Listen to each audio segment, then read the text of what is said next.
عاملين ايه يا حبايب قلبي؟ احنا دلوقتي جايين هنعمل طريقة الزيتون. هنخلله، يلا هنعمله بقى ونجيبه. بصي يا حبايب قلبي بقى، ركزوا معانا علشان دي الطريقة التانية. دي الطريقة اللي ان شاء الله هتتاكل على طول، لكن الاولانية اللي انتوا شفتوها ايه في اول الفيديو. هنعمل بقى خطوة صغيرة كده. ورينا كده يا شمس. الشوكة هنغزي كده جنب التاني. وهنعمل كده ونحطها كده. يلا ورينا. دي بقى اللي نعمل كده ليه؟ كده عشان ينزل ايه المرارة بتاعته كده في اي اتجاه بقى. بس نخلص ونرجع لكم بقى يا حبايب قلبي. رجعنا لكم بعد ما خلصناه. هحطه بقى اغسله في الميه كده ينزل الميه بتاعته، وبعدين نرجع لكم نشوف هنكمل ايه. بصوا بقى يا حبايب اهو، ده اهو وده اللي احنا هنعينه اهو. بحط عليه معلقتين ملح كبار ومعلقه سكر، وبغير عليه الميه كل يوم لمده 10 ايام. وده اللي احنا هناكله على طول، اللي انتوا شفتوه معانا واحنا بنفدغه بنعمل فيه خرام ازاي. هسيب عليه الميه كده لغايه لما تبقى ميته نظيفه، ونرجع لكم تاني بقى عشان ده الفيديو كله خاص بالفلفل الاسمر. انا غلطت في بدايه الفيديو وقلت لكم ان الزيتون ده، قلت لكم ان الزيتون ده عزيزي، حقكم عليا. الزيتون ده اسود كلاماتا، من افخم واحلى انواع الزيتون اللي بتتعمل اسود كلاماتا. ماشي تمام.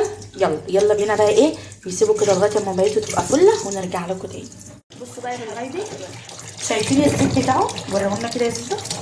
الزيت الزيتونه بعد ما غسلناه بقى وميته بقت صافيه خالص زي ما انتم شايفين. طبعا في فرق واضح من اول الفيديو دلوقتي. حطوا بقى في برطمان ناشف ونضيف اهو. شايفين الزيت؟ سبحان الله. طب وما نعوز نجيب منه زيت بقى بنعمله ازاي؟ طبعا احنا ما نعرفش نعمله. سيبيه يستوي العسل. لا بيعملوه في البيت عادي بجد؟ سيبيه يستوي شويه. بس بقى من الزيتون الاسود ولا الزيتون الاخضر؟ الاخضر والاسود بس يستوي بقى. انا كنت قلت لهم في الفيديو ان الزيتون ده عزيز، قلت لهم كلاماتا. ده كلاماتا بس انا غلطت. على عزيزي برضه، خدي بالك. شايفين الزيت؟ هو على عزيزي برضه. لا بكده. ايوه بيلمع ان شاء الله. شايفين اللمعه والجمال؟ الله الله حبايبي. هنحط بقى ده ملح خشن. هما دول اللي عندي خشن، هما دول اللي عندي يعني خشن. عادي لو مفيش؟ لا هما دول اللي عندي خشن، فهكمل ملح عادي. هكمل ملح عادي. انت عشان تاخدي العلبه انا عارفه. هي ما تعمل كده عشان تاخد العلبه تحط فيها مخلل صح؟ هكمل ملح عادي اهو. ايوه. على كل كيلو تقريبا قد ايه؟ ده كبس الزيتون. على كل كيلو تقريبا قد ايه ملح؟ معلقتين يعني كبار، اللي هو بقى انا هنزل على كيلو زيتون. دي المستعجل اللي انا هنزل منه المراره. انا عامله نوع تاني بقى، هتبقى برضه مستيكه توريهولكم في الفيديوهات، مختلف بقى خالص. ده ممكن يقعد بقى ده سنه ولا كده، لكن ده اعمله مثلا يتاكل بعد شهر او حاجه. خصوصا يا جماعه انتوا عارفين الزيتون الاسمر بتبقى المراره عتقت فيه، بقى مر زياده عن اللزوم.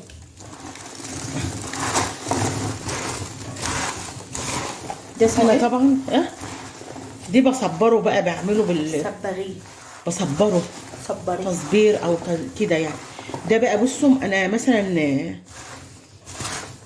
في ناس بتعمله مثلا تحطه في شويلة مش عارف ايه. لا انا يعني هنقول طريقه سهله وبسيطه، ان انا احطه في نفس البرطمان، وهقوم ايه، هيلاقي البرطمان اتملى ميه خالص. بعد كده هوريكم بقى انا هعمل في ايه. يعني هو كده افرض ما عنديش شوال، ما عنديش مصفى كبيره تاخد الكميه دي، فانا هوريكم انا هعمل في ايه. انا هحطه مثلا كده، هقول مده اسبوع مثلا ماشي، واعبي في البرطمان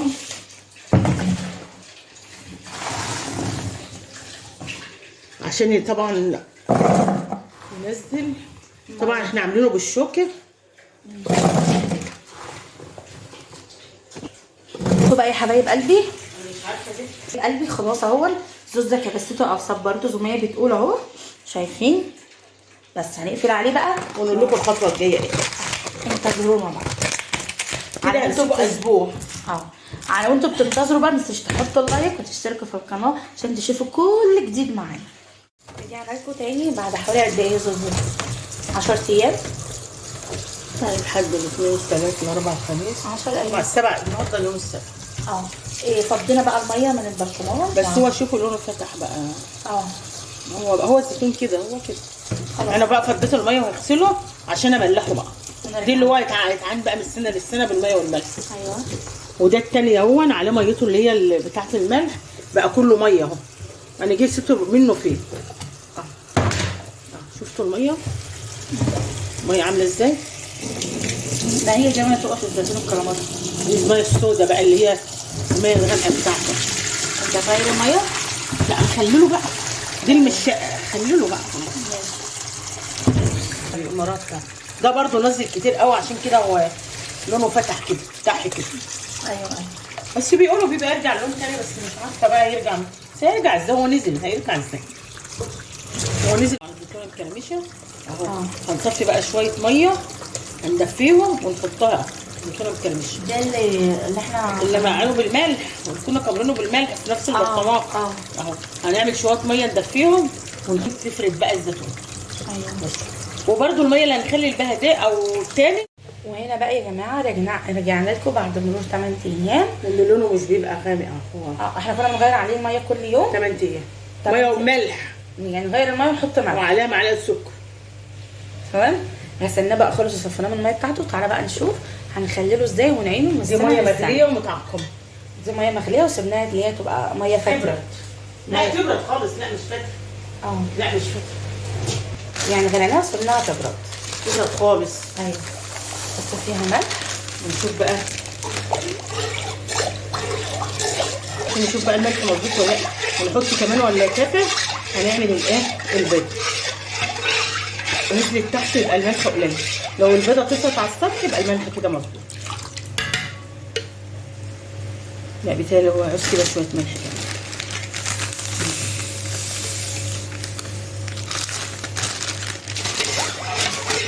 خلاص البيضه طفت اهي. يبقى كده ايه؟ الملح بتاعنا مظبوط.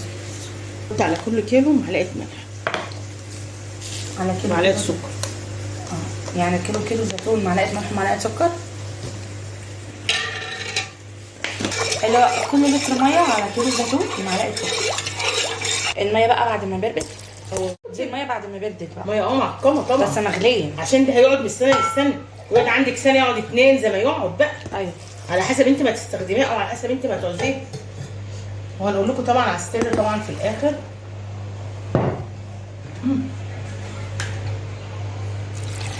بسم الله الرحمن الرحيم.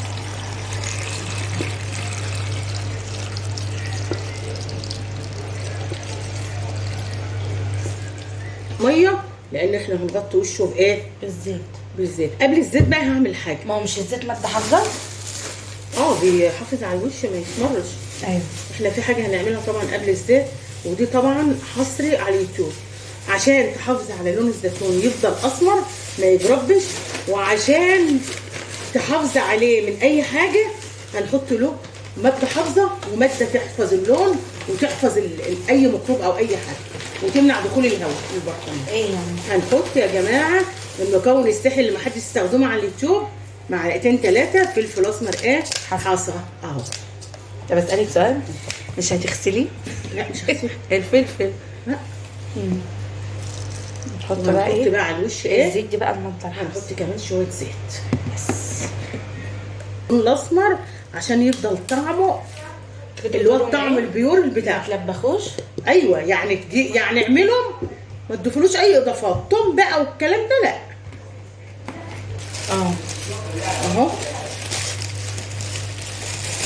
اهو شايفين ما شاء الله. الفلفل الاسمر اهو. ايوه اهو، والزيتون اهو، والزيت اهو. ده كيس ثلاجه نضيف. كيس ثلاجه معقم ونضيف اهو.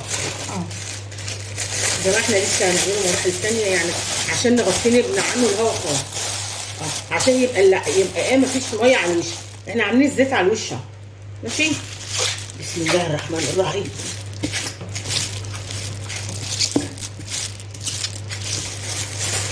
اهو يا جماعه نحط ده ونقفله بالاسترتش عشان ما يدخلوش هوا. انت طالما ظبطت ملحك وظبطت حاجتك تمام التمام. بصوا بقى يا حبايب قلبي، جبنا الاسترتش اهو زي ما انتم شايفين، وهنلف كل البرطمان هنغلفه هنخلص ونرجع له. بس الفلفل الاسمر هتثبت اللون وتثبت لك الطعم وتحافظ عليه تبقى ماده حافظه. هنخلص اللفه ونرجع لكم. بصوا بقى يا حبايب قلبي رجعنا لكم بس مجهود جامد. بصوا اهو كله بقى الاسترتش، مفيش فيه حته باينه. بس اتمنى الفيديو يكون عجبكم، وكل سنه ده وانتم يا طيبين. جماعه قعدوهم السنه للسنه، وكل سنه يقعد وانتم عندك طيبين. لما الزيتون الجديد يطلع. وعقبال الموسم الجاي وكده احنا في احنا لما الجنة نيجي نفتحه بقى نفتحه معاكم. هنفتحكم بعد سنه ان شاء الله بإذن انما الله. ده الثاني هيتفتح بعد 15 يوم ان شاء الله. بس كل سنه وانتم طيبين وعقبال الموسم الجاي بتاع الزيتون. وتعود عليكم الايام بخير يا وهنا رب. وسعاده وسرور يا رب، وما تفقدوش حد من احبتكم كده يا رب كده، عشان احنا يعني الحمد لله السنه دي كانت سنه كتير علينا، ربنا ما يوريكم اللي احنا فيه واللي احنا شفناه السنه دي. بس ولا تفقدوش عزيز، احنا فقدنا ناس كتير في حياتنا وكانوا عزاز علينا قوي من اهلنا ومن دمنا وكانوا هو محور حياتنا، فربنا ما يكتبها عليكم يا رب. بس ونشوفكم على خير بقى ان شاء الله، ونكملوا بقيه السلسلات بتاعت الزيتون. والسلام عليكم. مش هقول لكم بقى الاخضر اهو وريه لهم، احنا مفدغينه كده ومخللينه لسه له مرحله ثانيه من التخليل. وده الاسود التاني. كل واحد طبعا فيديو منفصل عشان ما لو تطولوش انتوا مننا. عايزينه طبعا يعيش من السنه للسنه سيبيه في حاله وارميه في البرطمان وميه وملح خالص. اللي هو الاخضر.